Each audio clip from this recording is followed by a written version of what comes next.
로마서 9장에서 11장은 이스라엘의 운명에 관한 이야기입니다. 이스라엘의 운명은 그 자체로 이방인들이 보는 관심에서 또는 유대인 스스로의 관심에서 다 외면할 수 없는 커다란 역사의 부분입니다. 그리고 이것은 예수를 거절한 이스라엘이 어떻게 되는가? 예수를 믿은 이방인들에겐 어떤 본보기가 되는가 하는 것을 넘어서 복음의 본질이 뭐냐 하는 것과 연결되어 있습니다. 사도 바울이 담대히 이스라엘이 구원받을 거다라고 얘기하는 것은 복음의 본질이 그렇다라는 이야기입니다. 그리고 그것은 우리 9장 들어오면서 계속 얘기해 오고 있는 선택에 관한 문제에서 선택이라는 말이 배타적 구별이냐 하는 문제를 우리에게 성경적으로 이해하도록 돕기 위하여 인용되고 있습니다. 선택에 관한 커다란 오해는 누가 은혜를 받았다면 그렇지 않은 자는 못 받은 자로 차별이 된다는 것이죠. 누구는 호의를 받았고 누구는 호의를 받지 못했다. 누구는 선택을 받았고 누구는 버려졌다라고 우리는 대비하고 있습니다. 그렇지 않다는 얘기를 우리 9장 서두에서는 아브라함과 이삭과 야곱을 들어서 이야기합니다. 한번 정리하죠. 아브라함은 본토 친척 아비 집에서 구별됩니다. 아브라함이 그 가문 중에서 제일 우수하기 때문이 아니라 남은 것들과 차별이 없는 존재였다는 뜻입니다. 아브라함이어도 됐고 아브라함의 동생이어도 됐고 그 친구였어도 됐고 삼촌이었어도 되는 그 중에 하나, 그게 아브라함이 본토 친척 아비 집에서 부름을 받는 겁니다. 그러니까 본토 친척 아비가 없는 아래에서 태어난 하늘에서 떨어진이 아닌 하나님이 구별했을 때 구별하지 않은 자와 동일한 조건과 자격, 가치라는 걸 하는 것이 아브라함이고, 이삭은 정실 부인이 낳고 이스마엘은 종이 난 차별이 아니라 하갈은 이스마엘을 날만한 젊음이 있었고 이삭은 사라가 애를 낳을 수 없을 때 낳은 자임으로써 하나님이 함께하여 본인이 가진 자격으로 구별되는 것이 아닌 씨를 품고 있는 자인 것입니다. 야곱에게 오면 에서와 그는 쌍둥이입니다. 그러니까 사주팔자까지 똑같은 거죠. 뒷발꿈치를 붙잡고 나왔으니 앞뒤가 없는 셈인데 차남은 장남과 다릅니다. 지위와 권리에서 확연히 다릅니다. 그걸 차남을 택함으로써 태생적으로 가진 우월한 조건 따위는 여기에 들어있지 않다. 그게 선택입니다. 그럼 선택은 무엇을 차별하느냐? 무엇을 대비하느냐? 사울과 다윗에게서 보는 바와 같이 사울은 인간이 만들어낼 수 있는, 자연인이 만들어낼 수 있는 극치를 보여주고 결국은 죽어 끝나는 존재와 운명을 보이는 것이 사울이고, 다윗은 거기에 하나님이 개입하면 영원한 승리가 약속되는 운명이 된다는 걸 보입니다. 다윗은 사울보다 난 자가 아니지만 그는 하나님의 은혜를 깨닫고 성전을 짓겠다고 합니다. 하나님이 나타나셔서 네가 나를 위해 뭘 한다고? 지나가던 개가 웃겠다. 모든 건 나로부터 나가는 거야. 내가 주고 넌 받는 거야. 내가 네 집에게 복을 내려 네 나라와 네 권세를 내가 영원케 하겠다. 어느 장면에서 다윗이 신을 위하여 뭘 할 수 있겠다고 말하자마자 얻어맞고 무릎 꿇리고 배우는 자리가 다윗에게 허락한 약속입니다. 이 자리를 놓치면 우리는 선택이라는 말을 매우 잘못되게 사용할 수밖에 없지요. 거기에 이제 오늘 얘기에는 하나님의 선택이 은혜를 베풀기 위한 찾아오십니다 라는 걸 하나 더 덧붙이지요. 하나님의 선택은 우열을 나누는 것이 아니라 호, 불호를 구별하는 것이 아니라 하나님이 하나님이 베풀 수 있는 은혜를 베푸시는 행위다. 그의 의지다 이겁니다. 그 의지는 어찌나 강한지 인간이 거부할 수가 없습니다. 우리가 만들어낼 수 없는 걸 주시기 때문에 은혜라고 하는 것입니다. 보상이 아니다. 보상이 아니다. 대가가 아니다. 우리가 만들지 못하는 걸 준다. 로마서 내내 그 얘기를 했습니다. 3장 21절 이하에는 예수로 말미암는 구원, 로마서 5장 8절 이하에는 우리가 아직 죄인 되었을 때 이루신 하나님의 구원, 보내신 예수, 완료하신 십자가, 그의 피로 인한 구원, 그래서 그의 살으심으로 인한 더 높고 넓은 은혜를 증언했습니다. 그리고 8장에서는 38절 39절에 내가 확신하노니 사망이나 생명이나 천사들이나 권세자들이나 현재일이나 장래일이나 능력이나 높음이나 깊음이나 다른 어떤 피조물이라도 우리를 우리 주 그리스도 예수 안에 있는 하나님의 사랑에서 끊을 수 없으리라. 사랑은 적극적 은혜인 것입니다.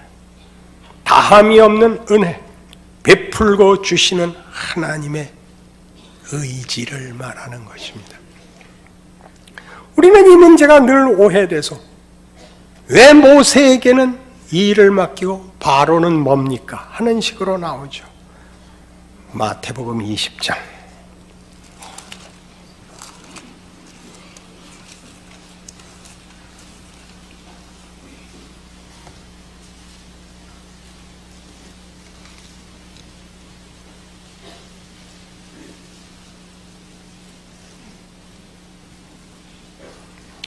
12절 나중 온 이 사람들은 1시간밖에 일하지 아니하였거늘 그들을 종일 수고하며 더위를 견딘 우리와 같게 하였나이다.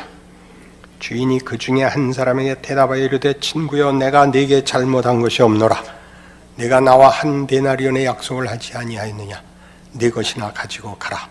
나중은 이 사람에게 너와 같이 주는 것이 내 뜻이니라. 내 것을 가지고 내 뜻대로 할 것이 아니냐. 내가 선함으로 네가 악하게 보느냐? 무슨 얘기인지 아시죠? 포도원 주인이 품꾼을 삽니다. 아침 7시에 품꾼들을 샀는데 9시에 나가니까 놀고 있는 자에서 또 보내고 12시에 나가서 또 보내고 3시에 또 보내고 오후 5시에 또 보냅니다. 그리고 저녁 6시에 이제 품삯을 주는데 오후 5시에 와서 1시간 일한 자에게 한 데나리온을 줍니다. 당연히 먼저 온 자들이 더 기대를 했겠죠. 똑같이 줍니다. 원망하여 이르기를 하루 종일 일했는데 1시간밖에 일한 사람과 똑같이 줍니다. 내가 너에게 불공평한 게 뭐냐? 내가 네게 약속한 한 데나리온을 주는데 나를 악하다고 하느냐? 내가 적게 일한 자에게 더 주는 것이 나의 은혜이고 나의 의로움이지 명예지 어찌 그게 불공정한 것이겠느냐? 네 것이나 가지고 가라. 이 말을 기억하십시오. 괄세하는 것 아닙니다. 하나님의 크심을 모르죠. 이 비유는 20장 1절에 이렇게 소개됩니다. 천국은 마치 품꾼을 얻어 포도원에 들여보내려고 이른 아침에 나간 집주인과 같습니다. 복된 일을 시키는 이죠. 인간을 가치 있게 쓰시죠. 그리고 게다가 은혜를 베푸는 입니다. 천국은 하나님 나라는 그렇습니다. 우리는 이 사실을 모르니까 끝없이 잘잘못에 관한 것으로 신앙을 점검합니다. 유능함과 무능함으로 비교하고 윤리로 밖에는 확인할 다른 방법이 없어서 우리 스스로의 정체성을 가난하기 짝이 없게 합니다. 죄를 안 진 자, 예수를 믿은 자. 그때 예수를 믿었다는 건 안 믿은 자와 차별하는 것입니다. 쫓아다니면서 넌 예수 안 믿어서 지옥 갈 거야. 지옥 갈 거야. 입에 이 말을 붙이고 다니죠. 예수를 믿으면 어떻게 위대한 사람인지를 보이세요. 그들에게 가서 넌 예수 안 믿어서 이런 벌을 받을 거야. 그러지 말고 예수를 믿으면 뭐가 다른지를 보이세요. 누가복음 15장.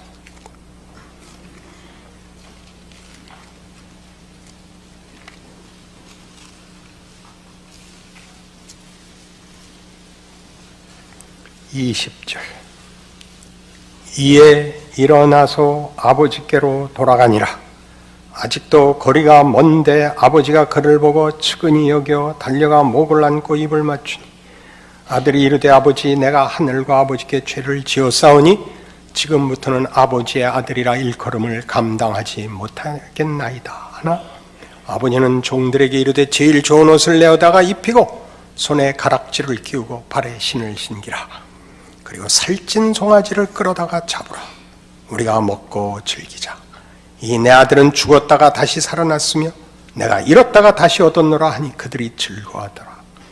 맏아들은 밭에 있다가 돌아와 집에 가까이 왔을 때 풍악과 춤추는 소리를 듣고 한 종을 불러 이 무슨 일인가 물은데 대답하되 당신의 동생이 돌아왔으며 당신의 아버지가 건강한 그를 다시 맞아들이게 됨으로 인하여 살찐 송아지를 잡았나이다 하니 그가 노하여 들어가고자 하지 아니하거늘 아버지가 나와서 권한대 아버지께 대답하여 이르되 내가 여러 해 아버지를 섬겨 명을 어김이 없거늘 내게는 염소 새끼라도 주어 나와 내 벗으로 즐기게 하신 일이 없더니 아버지의 살림을 청녀들과 함께 삼켜버린 이 아들이 돌아오매 누가 이렇게 잘 지적했죠. 동생이라고 지칭하지 않는다는 거죠. 동생이라고 그러지 않고 이 아들이 돌아오매 이를 위하여 살찐 송아지를 잡으셨나이다.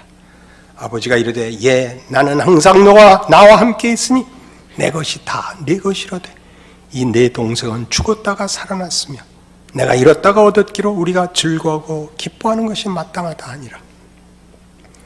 처음에 받는 은혜는 탕자의 회개지요. 두 번째 받는 은혜는 맏아들의 못난 것으로 배우는 신자된 가난함에 관한 것이죠. 오늘 세 번째는 이런 아버지가 우리 아버지였으면 좋겠다죠. 이 아버지. 둘째가 자기 재산 다 달라 그랬을 때 주어 들려보낼 수 있는 아버지. 언제든지 돌아올 수 있는 아버지. 쉽게 생각하시면 안 됩니다. 따뜻하게 맞아주시는 아버지. 못난 맏아들의 이 말. 나는 열심히 섬겼으나 아무것도 주지 않다가 1억입니까? 예. 넌 왜 그러냐라고 얘기하지 않는 아버지. 예, 내 것이 다 네 것 아니냐. 이런 아버지가 우리 아버지였으면 좋겠다. 그렇죠. 우리 하나님 아버지입니다. 우린 째째하게 굴죠. 나갔다 돌아온 얘기밖에 없고 집 지켜 하나님의 아들로 산 그 영광은 모르고 늘 불평이지요. 하나님 안 믿는 자들이 더 잘 살고 편합니다. 시편 37편과 73편입니다. 생각하십시오. 성경이 무슨 얘기를 하고 싶은가? 우리는 이스라엘의 운명에 관한 바울의 이해 속에서 복음의 본질을 이해하게 됩니다. 복음을 주신 하나님이 누구인가를 깨닫게 됩니다. 그 일로 나아갈 것입니다. 그리고 오늘 그 얘기의 중요한 내용이죠. 모세와 바로. 모세에게 하나님이 긍휼을 베푸셨다면 왜 바로는 완악하게 하셨습니까? 왜 완악하게 하셨습니까? 그건 하나님 마음대로랍니다. 그리고 우리의 대비는 모세는 좋은 역을 맡기고 바로는 악역을 맡겼다. 그러면 바로에게 무슨 책임이 있느냐? 이 얘기를 하고 싶죠. 바로 그 얘기를 오늘 본문이 합니다. 벤허를 기억하시죠? 주인공은 찰턴 헤스턴입니다. 벤허는 10개인가 12개의 아카데미상을 받습니다. 나무 주연상을 받지 못했고 여우 주연상을 받지 못했습니다. 감독상은 받았습니다. 그 유명한 벤허에서 벤허 역을 맡은 사람이 나무 주연상을 받지 못했다는 건 커다란 수치입니다. 나무 조연상은 받았죠. 메살라. 벤허의 내용은 주인공 역보다 조역에게 더 많이 의존하고 있습니다. 그래서 영화 끝나고 메살라를 죽이지 않습니다. 그러면 여러분 마음에 의심이 생기죠. 악역을 하고 악당 일을 해도 안 죽인단 말인가? 그렇게 간단히 가지 마시고 바로같이 하나님 모르고 하나님 일에 대적하고 세상의 모든 권세를 가졌으나 하나님 일을 회방하는 것밖에는 할 줄 모르는, 왜냐하면 무지하니까. 그를 들어서 하나님의 영광이 드러나게 하셨다. 이렇게 해석을 하죠. 거기서 바로가 지옥 갔냐 천국 갔냐 얘기가 거기 들어있는 게 아니라, 그래서 10가지 재앙은 바로와 애굽을 죽이기 위하여 있지 않고 하나님이 누구신가를 나타내기 위해서 등장해서 바로는 회개를 할 수가 없었습니다. 회개를 하나님의 안 받아주셨죠. 마음을 강팍해 하고 완악하게 하사 그의 영광을 다 드러나게 하셨습니다. 우리가 바로에게 뭐라 그러겠습니까? 모세가 한 일은 뭐밖에 없다고요? 거기도 찰턴 헤스턴이 나왔죠.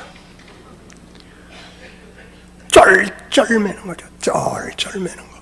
대사 하나 제대로 하는 게 없습니다. 율브린너가 다 했고 찰턴 헤스턴은 한 게 없습니다. 하나님이 거기서 하나님의 영광을 그려낸 것에 대하여 놀라시고 경외심을 가지십시오.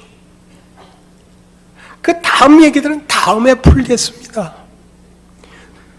나쁜 놈들 다 죽이면 영화가 안 된다니까요.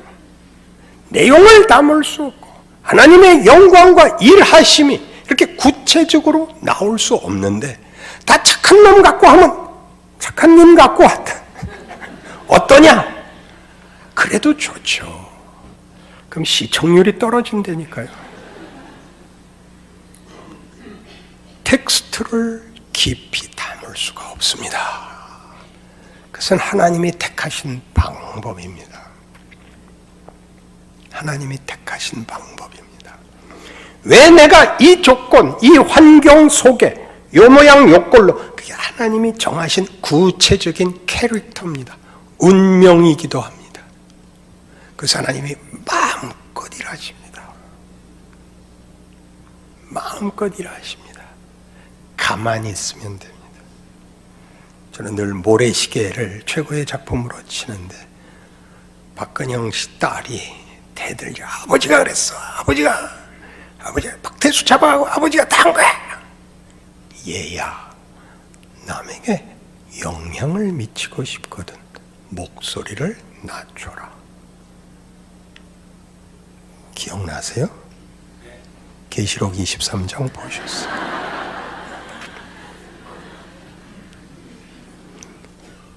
왜 하나님의 일하시는 깊이와 낮은 목소리를 듣지 못하시죠? 그 무서운 목소리를 결단코 타협하시지 않고 결단코 포기하시지 않는 하나님, 자신의 현실, 존재에서 성경 전체가 묻어나고 녹아나는데 하나님이 가만히 계신다고요? 편하자는 거죠. 오직 하나의 소원, 편하자는 거죠. 육체적으로 편하고 심적으로 편하고 영원히 편하고 아무 생각도 아무 고통도 느끼지 않는 것 외에 소원이 없죠. 그걸 고쳐야 되니 하나님이 얼마나 힘들겠어요. 내보내실 수 있다니까요. 내보내신다니까. 하나님의 무서움, 호세아서의 핵심 메시지죠. 무서운 하나님, 바보인 채로 끝내지 않겠다. 그렇게 쉽게 끝내지 않겠다. 네가 비명을 지른다고 해서 내가 타협하지 않겠다. 내가 네게 목적한 것을 이루기까지 나는 결코 쉬지 않겠다. 성경 전체의 메시지입니다. 그래서 마지막도 그렇습니다. 이스라엘이라는 이름이, 그 이름이 절대적인 조건이 아니라 이스라엘은 바로 선택된 자들이다. 선택된 자들이라는 건 하나님이 개입한 자들. 누구는 개입하지 않고 누구는 개입했고의 차별이 아니라 하나님이 개입하는 자들에게는 그 운명이 하나님의 손에 붙들려 있어 결단코 실패치 않는다. 그러니까 이스라엘이라는 이름이 구원을 하는 것이 아니라 이스라엘이라는 이름에 주어진 그 하나님의 성의와 의지는 포기되지 않는다. 이스라엘 중에도 결국 남은 자만 구원을 한다. 그것은 다수가 아니고 적은 자라는 개념으로 말하는 것이 아니라 이스라엘이라는 이름이 하나님의 성의와 하나님의 약속에 관한 것이었다. 저들이 전체로 배신한 것으로 보이냐? 그 속에 하나님이 남기는 자들이 있다. 그건 우리에게 똑같이 적용되지 않았느냐? 우리가 언제 예수를 믿을 우리 역사적 유산이 있느냐? 이방이란 역사적 유산이, 하나님에 대한 지식이 아무것도 없는 자들인데 구원을 얻지 않았느냐? 하나님이 하시고자 하면 심판해야 되는 자들은 얼마든지 기다려 하나님의 오래 참으심을 드러내실 수 있고, 하나님이 영광을 줄 자들을 가장 나쁜 조건에서 뒤집어 그 영광의 크기를 나타낼 수 있지 않냐? 그 하나님을 기억하라. 그게 남은 자란다. 그렇게 얘기하는 거예요. 남은 자를 14만 4천, 이마에 다윗의 별 있는 자, 이런 식으로 나누기 시작하자. 그러자 바보들이 됐죠. 지금 내가 하나님의 자녀로 붙잡혀 있다는 사실에 대한 이해와 누림은 전혀 없고, 그 구별을 왜 하러 다니죠? 그것 외에는 자신을 확인할 다른 방법이 없으니까. 예수를 믿는다는 말이 무엇인지, 하나님이 아브라함과 이삭과 야곱의 하나님이라는 말이 무엇인지, 이스라엘의 남은 자라는 말이 무엇인지 다 모르게 된 것이죠. 쇼생크 탈출을 얘기했었죠. 쇼생크 리뎀션. 쇼생크는 시삭, 바로였죠. 무슨 구원을 받는다고요? 오직 공포와 절망밖에 없는 감옥이 앤디로 인하여 그가 여기 살다가 탈옥을 했기 때문에 남은 동료들이 앤디 얘기를 하면서 감옥에선 만들 수 없는 내용을 나눕니다. 앤디가 그랬어. 맥주 한 병씩 주세요. 그랬지. 음악을 틀었어. 탈옥을 할 줄 누가 알았어.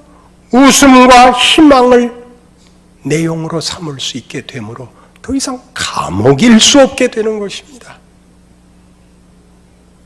여러분의 인생에 예수를 믿는다는 믿음과 붙드심이 생기자 여러분이라는 감옥이 제거되는 것이 아니라 우리가 살고 있는 현실이 감옥에서부터 낙원으로 변하는 게 아니라 이 감옥이 만들지 못하는 걸 갖게 됐죠. 믿음, 사랑, 웃음, 희생, 섬김들이 나오고 있는 것들입니다. 그것은 보상을 위한 조건이 아니고 윤리적 확인이 아니라 이 세상이 만들지 못하는 걸 가진 자들의 현실적 하나님의 백성된 증거들인 것입니다. 억지로 하려는 거 아닙니다. 안 할 수가 없습니다. 아는데요. 스스로가 알지요. 히브리서 12장은 우리의 자리를 이렇게 소개하고 있습니다.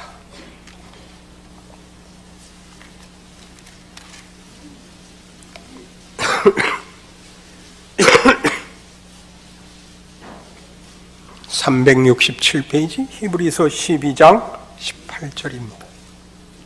너희는 만질 수 있고 불이 붙는 산과 침침함과 흑암과 폭풍과 나팔소리와 마른 소리가 있는 곳에 이른 것이 아니라 너희가 거기 서 있지 않다는 겁니다.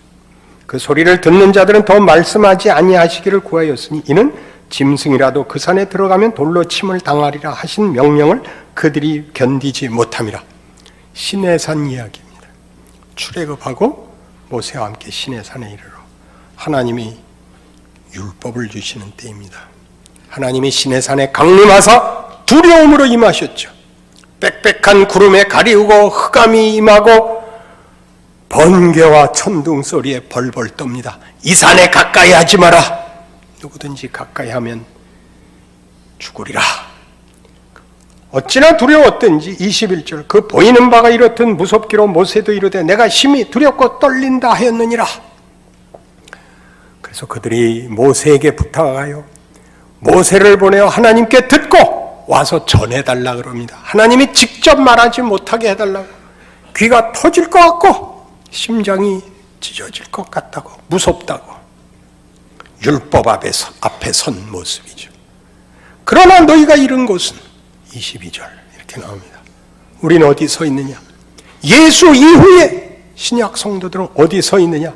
시온산과 살아계신 하나님의 도성인 하늘의 예루살렘과 천만 천사와 하늘에 기록된 장자들의 모임과 교회와 만민의 심판자이신 하나님과 및 온전하게 된 의인의 영들과 새 언약의 중보자이신 예수와 및 아벨의 피보다 더 나은 것을 말하는 뿌린 피니라.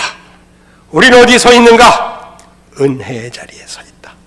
두려움의 자리에 서 있지 않다. 예수 안에 있다. 그의 피로 화해한 자리에 서 있다. 겁내지 마라. 우리 아버지가 이런 아버지면 좋겠다.